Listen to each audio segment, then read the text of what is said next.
பூமியை விட தொலைவில் மெலனி என்ற ஒரு மாயத்தீவு இருந்தது.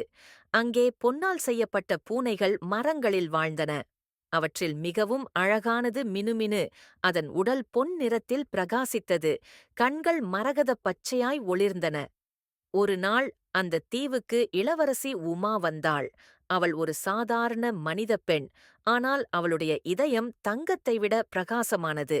மினுமினு அவளைப் பார்த்ததும், இவள்தான் என் உண்மையான நண்பர் என்று உணர்ந்தது.